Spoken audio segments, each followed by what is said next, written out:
They said his mind was broken, that he lived in a fantasy world where losers pretend they're winners. They laughed when he spoke about his dreams, their voices echoing in the cafeteria, in the hallways, in the silence of his own bedroom at 3 a.m. But what they didn't understand was that the very thing they mocked, that unshakable belief burning in his chest like a furnace in winter, would become the exact weapon that made him untouchable. His name was Marcus, and if you saw him back then, you would have looked right past him. Skinny kid with shoulders that curved inward, like he was trying to disappear into himself. His clothes never quite fit right, hand-me-downs from cousins he barely knew. Jeans that pooled around his ankles and shirts with faded logos from companies that went out of business years ago. He walked with his head down, not because he was ashamed, but because he was thinking. Always thinking. His mind was a universe that nobody else could see, full of blueprints and possibilities and versions of himself that didn't exist yet. He grew up in a neighborhood where dreams went to die. Rust-colored apartment buildings with windows covered in bars, corners where men gathered at all hours with nothing to do and nowhere to go, their eyes hollow with the weight of abandoned potential. The sound that defined his childhood wasn't laughter or music. It was sirens. Police cars screaming through the night. Ambulances wailing their urgent songs. The distant pop of gunfire that made his mother pull him away from the window and whisper prayers she didn't think he could hear.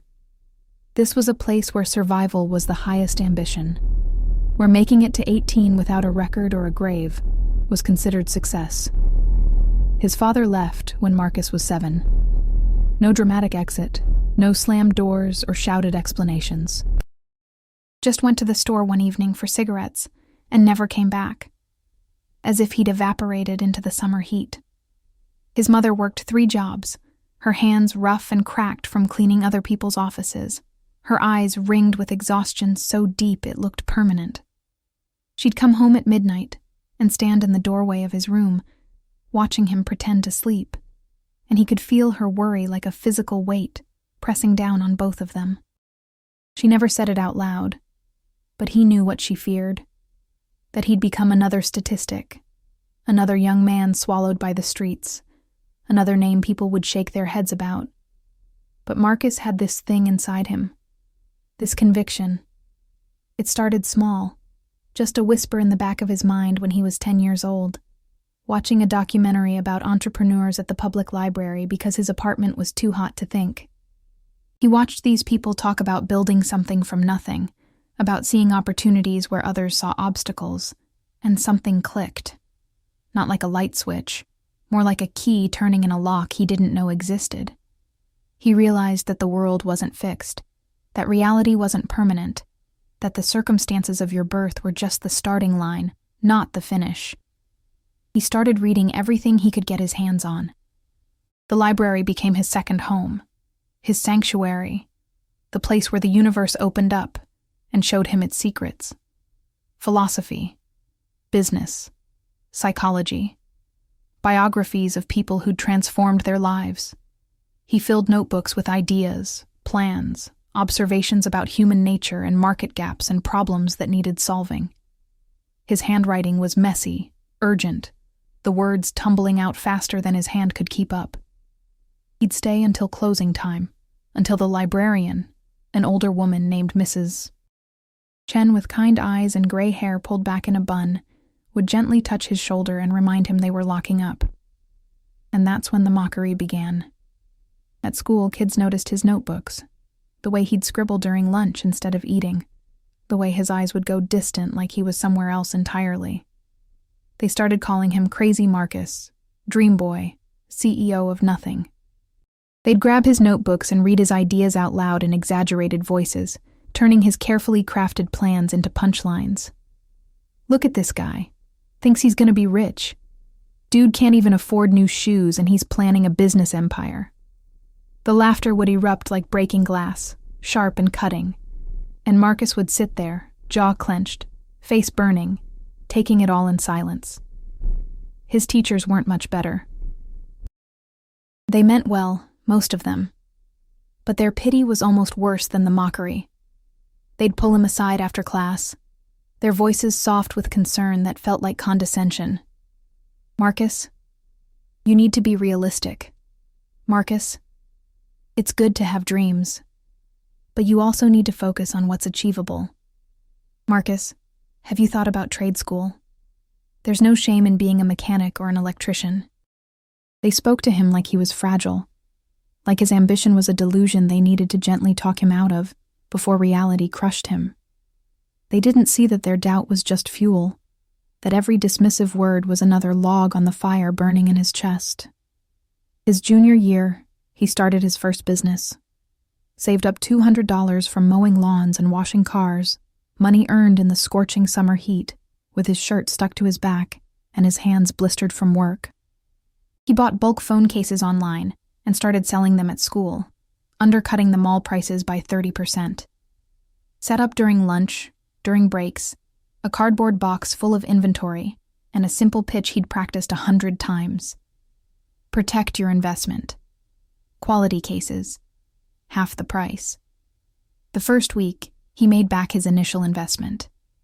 The second week, he doubled it. But success brought new problems.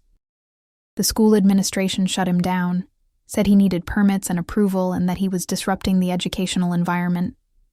Some of his classmates, the same ones who'd mocked his notebooks, started spreading rumors, said he was selling stolen goods, that the cases were fake, that he was running some kind of scam.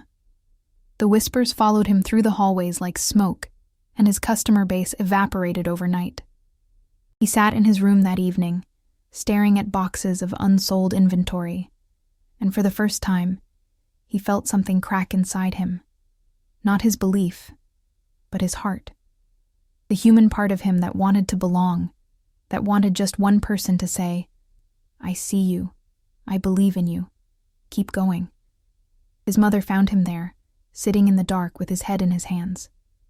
She sat down beside him without a word, her work uniform still smelling of industrial cleaner, and she took his hand.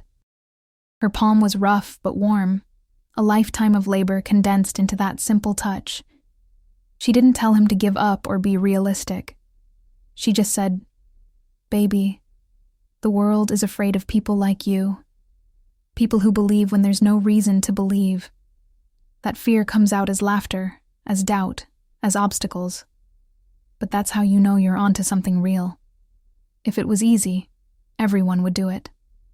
She kissed his forehead, stood up, and left him there with those words echoing in the darkness.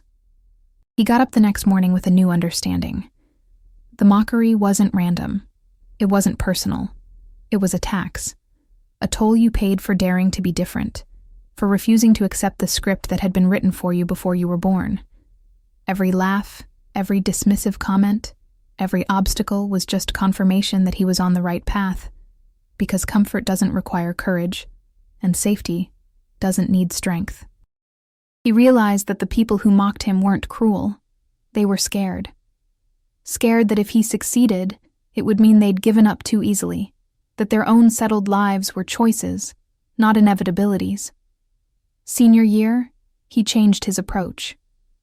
Went underground, kept his plans to himself, worked in silence, moved like a shadow. He started a tutoring service, leveraged his own academic success to help struggling students pass their classes. Charged reasonable rates, delivered real results, let his work speak louder than any pitch. Word spread slowly, carefully, through satisfied customers, rather than loud promotion. Money started coming in steadily, and he saved every dollar that didn't go to helping his mother with bills. No new clothes, no hanging out, no distractions, just work and vision and the quiet accumulation of resources.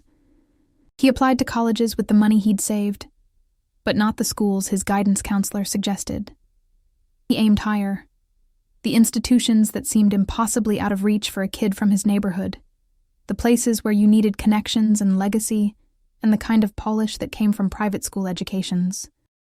He wrote essays that bled authenticity, that turned his struggles into narratives of resilience, that showed admissions officers not what he'd been given, but what he'd built from nothing.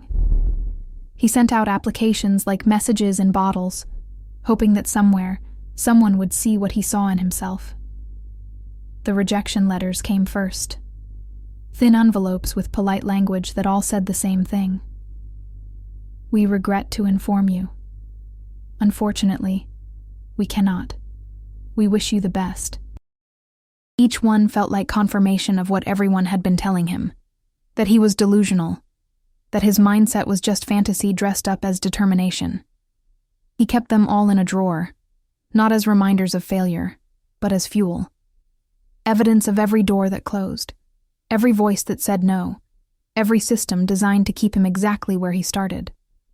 Then one afternoon in late March, a thick envelope arrived. His hands shook as he opened it, afraid to hope, afraid to believe, because hope had hurt him before, and belief came with the price of potential disappointment. But there it was, printed on heavy paper with an official seal. Congratulations. Full scholarship. They wanted him. Not despite where he came from, but because of what he'd done with it. Because his story showed something the numbers couldn't capture. Something about the human capacity to transcend circumstances through pure force of will. He didn't celebrate. Didn't throw a party or post on social media or rub it in anyone's face. He just sat at the kitchen table with his mother, both of them crying quietly, holding hands across the scratched Formica surface, feeling the weight of what this meant. A door had opened. Not a guarantee of success, but a chance. An opportunity to prove that the mindset everyone mocked was actually a superpower, that believing when no one else believes is the ultimate competitive advantage. College was a different world. Surrounded by students who'd grown up with resources and connections and confidence so natural it looked like arrogance. They knew how to network, how to speak in meetings, how to dress and present and navigate social situations with the ease of people who'd been training for this their entire lives. Marcus felt like an anthropologist studying a foreign culture, taking notes on customs and behaviors and unwritten rules that everyone else seemed to understand instinctively. But he had something they didn't. Hunger. Not the metaphorical kind that privileged people talk about when they want to sound motivated, but real hunger.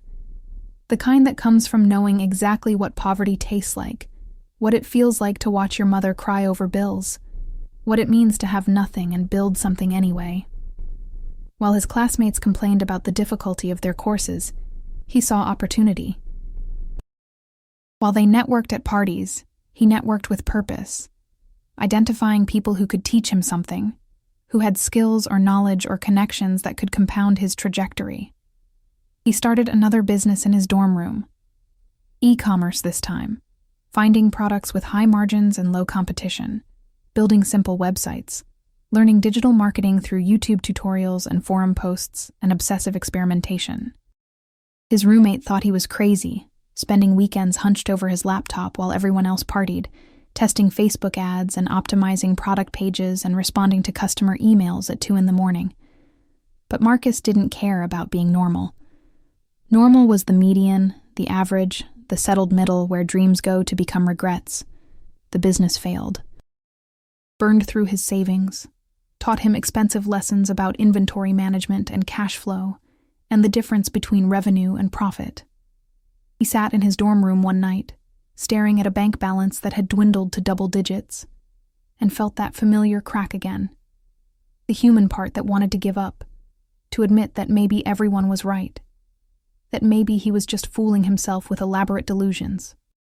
But then he remembered his mother's words, remembered the tax, remembered that failure wasn't the opposite of success, but the tuition you paid for the education that leads to it. He got up, analyzed what went wrong, took the lessons and started again. New product, new approach, new strategy built on the corpse of the old one. This time, something clicked. The numbers started moving in the right direction. Small at first, just a trickle of orders, but then growing, compounding, building momentum like a snowball rolling downhill. He reinvested every profit, scaled carefully, treated the business like a living thing that needed attention and resources and strategic growth. By his junior year, the business was generating more than most entry-level jobs. By senior year, it was a 6-figure operation, run from his laptop between classes and study sessions, a digital empire built on the mindset that everyone had mocked. He still didn't broadcast his success, kept his head down, stayed humble, because he understood that real confidence doesn't need announcement, and genuine achievement doesn't require validation. Graduation day arrived with the weight of everything that had led to this moment. He stood in the crowd of students in their caps and gowns, surrounded by families celebrating, and he thought about the journey, the mockery, the doubt, the failures, the lonely nights working when everyone else was living, the constant voice in his head that said, "Keep going," when every external voice said, "Give up." His mother sat in the audience, wearing a new dress he'd bought her, crying openly, and he knew that every sacrifice had been worth it for this moment alone. After college, he scaled the business aggressively, hired people, built systems, transformed his dorm room operation into a legitimate company with an office and employees and legal structures. The same people who'd laughed at him in high school started reaching out, congratulating him on social media, asking for advice, wondering if he had any job openings. He responded with grace, no bitterness, because he understood that their mockery had never been about him. It was about their own fear, their own limitations, their own inability to see past what was to what could be. But the real transformation wasn't financial. It was internal. Somewhere along the journey, the kid who'd walked with his shoulders curved inward had become a man who stood straight, who looked people in the eye, who spoke with the quiet authority of someone who'd been tested and emerged stronger. The mockery had forged him. The doubt had refined him. The obstacles had trained him. He realized that if the path had been easy, if everyone had believed in him, if success had come without resistance, he would have become someone soft, someone brittle, someone who'd break at the first real challenge. He started speaking at schools, sharing his story with kids who reminded him of his younger self. Kids with hungry eyes and notebooks full of dreams and voices that shook with the vulnerability of believing in something no one else could see. He told them about the mockery, about the failures, about the dark nights when giving up seemed like the rational choice.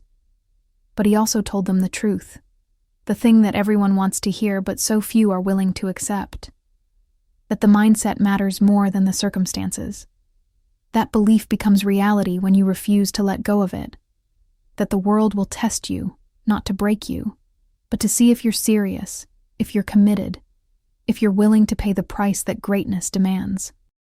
He remembered one student who approached him after a talk. Skinny kid, shoulders curved inward, clothes that didn't quite fit right. The kid asked, "How do you deal with people who don't believe in you?" And Marcus looked at him, really looked at him, and saw himself reflected back. He said, "You understand that their disbelief is not evidence against you. It's evidence of their own limitations. You understand that every person who laughed at you is giving you fuel. You understand that the only opinion that matters is the one you hold about yourself. And you wake up every day and choose to believe, even when, especially when, there's no rational reason to. That's the mindset. That's the weapon. That's why you'll become unstoppable." Years passed. The business grew into something bigger than he'd imagined. Multiple revenue streams, investments, real estate, a portfolio that would have seemed impossible to the kid in the rust-colored apartment building. But the money was never the point. It was proof. Proof that the mindset worked, that belief backed by action created reality, that the invisible prison of circumstances could be escaped through nothing more than refusing to accept its walls as permanent. He moved his mother into a house she owned. No more rent, no more landlords, no more working 3 jobs to survive. The day he handed her the keys, she cried the same way she'd cried at his graduation. And he understood that success wasn't about him. It was about breaking cycles, about showing the next generation that the script could be rewritten, that poverty was a condition, not an identity, and that one person's transformation could become a blueprint for countless others. He still kept those rejection letters in a drawer, not as monuments to past pain, but as reminders of what had been required.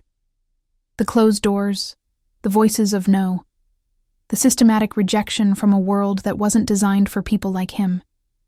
He'd look at them sometimes when facing new challenges, when the path forward seemed impossible, when doubt crept in wearing the mask of reason. And he'd remember that every no had led him here, that every rejection had been necessary, that the person he'd become was sculpted by the resistance, not despite it. The mindset that everyone mocked had been right all along. Not because it was delusional or disconnected from reality, but because it understood a deeper truth that most people never grasp. That reality is negotiable, that circumstances are starting conditions, not final verdicts, that the gap between where you are and where you want to be is bridged by nothing more mystical than relentless, focused, strategic action backed by unshakable belief. The world had laughed at his conviction that he could build something from nothing, but their laughter had just been the sound of their own limitations echoing in the space where his certainty lived. He understood now that becoming unstoppable wasn't about never falling. It was about getting up one more time than you fell, about treating obstacles as feedback rather than verdicts, about seeing mockery as confirmation that you were threatening the status quo. Every person who doubted him had been a teacher, showing him where the resistance was thickest, where the breakthrough would be most valuable. Their disbelief had been a map, highlighting exactly where he needed to push, where the old world ended and the new one began. Standing on a stage years later, speaking to thousands of people who'd come to hear about the journey from poverty to prosperity, from mockery to mastery, from invisible to inevitable, Marcus felt a profound sense of gratitude. Not despite the hardship, but because of it. The struggle had been the gift. The mockery had been the motivation. The impossible odds had been the invitation to prove that nothing was impossible to someone who refused to accept limits as permanent.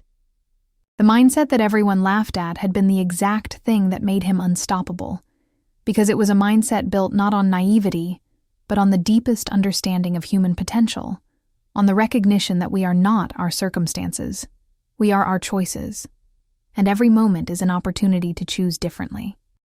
The audience listened in silence, that particular silence that comes when truth is being spoken, when vulnerability meets authority, when someone's real story cuts through all the polished motivational nonsense and lands in the raw, honest place where transformation actually happens. He could see younger versions of himself scattered throughout the crowd, kids with hungry eyes and defensive postures, and that look that said they believed in something no one else could see. And he spoke directly to them now, his voice carrying the weight of someone who'd walked the path and emerged on the other side. What they're laughing at right now, what they're mocking, what they're telling you is impossible, that's exactly what you need to protect.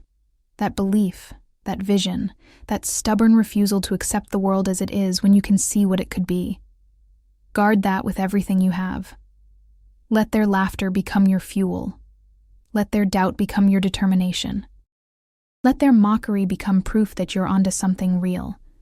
Because comfort never built anything worth building, and safety never created anything worth creating. The path you're on is supposed to be hard. It's supposed to hurt. It's supposed to make you question everything. That's how you know it's worth walking. They'll tell you to be realistic, to have a backup plan, to protect yourself from disappointment. But understand what they're really saying. They're asking you to preemptively accept defeat, to moderate your ambition, to make yourself smaller, so their mediocrity doesn't feel like a choice. Don't do it. Don't betray the person you could become for the comfort of people who've already given up on themselves. Your job isn't to make them feel better about their settled lives. Your job is to show them, through your relentless pursuit of what they think is impossible, that they could have kept going too. The mindset they're laughing at is the mindset that changes the world. It's the mindset of every person who ever built something that didn't exist, who solved a problem everyone else accepted, who saw possibility where others saw only limitation. It's been mocked in every era, in every place, by every generation of people who chose comfort over courage. But it's also the mindset behind every genuine breakthrough, every real transformation, every story worth telling. And right now, In this moment, you get to choose. You can listen to them, moderate your dreams, accept their version of reality, or you can double down on the very thing they're mocking, understand that their laughter is just the sound of fear, and become living proof that belief backed by action is the most powerful force in the human experience. The standing ovation that followed felt like vindication, not for him, but for everyone who'd ever believed in something that looked impossible. For every kid in a rust-colored apartment building dreaming of a different life. For every person working in silence while others doubted. For every moment of mockery that had been transmuted into motivation. The applause wasn't just for his success. It was recognition of a universal truth, that the human spirit is capable of transcending any circumstance when it refuses to accept limitation as permanent. He thought about the journey as he stood there, feeling the energy of thousands of people connected by this shared understanding. From the kid who walked with his shoulders curved inward to the man who stood straight. From the boy who was mocked for his notebooks to the person who turned those dreams into reality. From invisible to inevitable. The transformation hadn't happened because of some special talent or lucky break or inherited advantage. It had happened because of a choice, repeated daily. To believe when no one else believed, to work when no one else was watching, to persist when everyone else gave up, to see possibility where others saw only problems. That's what becoming unstoppable really means. Not that you never face obstacles, but that obstacles become opportunities. Not that you never feel doubt, but that doubt becomes fuel. Not that you never fall, but that falling becomes part of the process.